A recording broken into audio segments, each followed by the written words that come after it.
Alors, dans cette vidéo, on va s'attarder sur la création des blocs. On va ouvrir un tout nouveau dessin. On va tout d'abord parler des blocs statiques. La bloc statique, c'est un bloc qui va n'appartenir qu'au dessin à partir duquel le bloc a été créé. Alors, on va tout d'abord dessiner à l'écran un cercle. Là, voilà. On vient ensuite dans le menu Insertion, Insérer. On va dans le sous-menu, bouton ici pour créer un bloc. Là, une fenêtre vient s'ouvrir. Dans cette fenêtre, on nous demande de donner un nom à notre bloc. Par exemple, ici, j'ai fait un cercle, on va rester cohérent, on va taper cercle. Il nous demande le point d'insertion du bloc. Comme c'est un cercle, idéalement, on peut mettre le centre du cercle.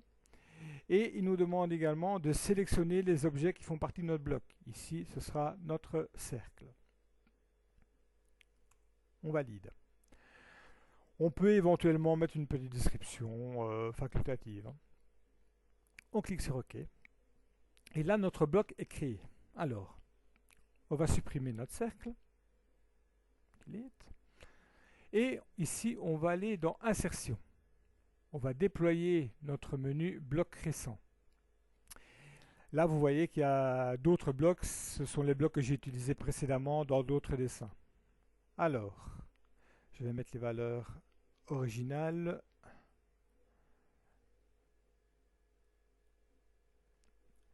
Ici, c'est le bloc que nous avons créé. Donc, cercle. Vous sélectionnez votre cercle.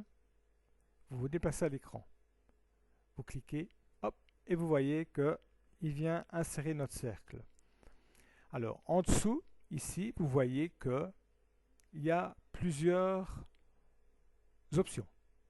Par exemple, l'échelle. Imaginons qu'on veut doubler la taille de notre bloc. On va mettre l'ensemble à 2, tout simplement, pour doubler. On va cliquer sur cercle, pardon. On revient sur l'écran et vous voyez que la taille de notre cercle a doublé. Alors, on va remettre les valeurs à 1. On va ici aller dans l'option répétition. On va sélectionner notre cercle, notre bloc.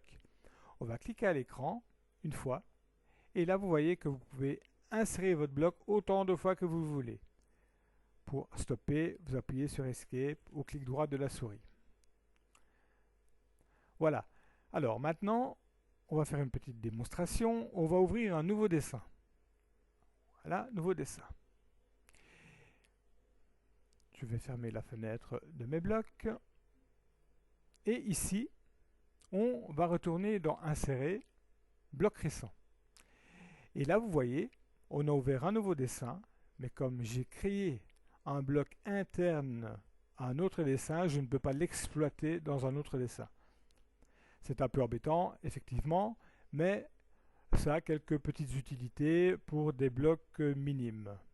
Dans une autre vidéo, on va voir la création de blocs dynamiques que l'on peut exploiter un peu partout.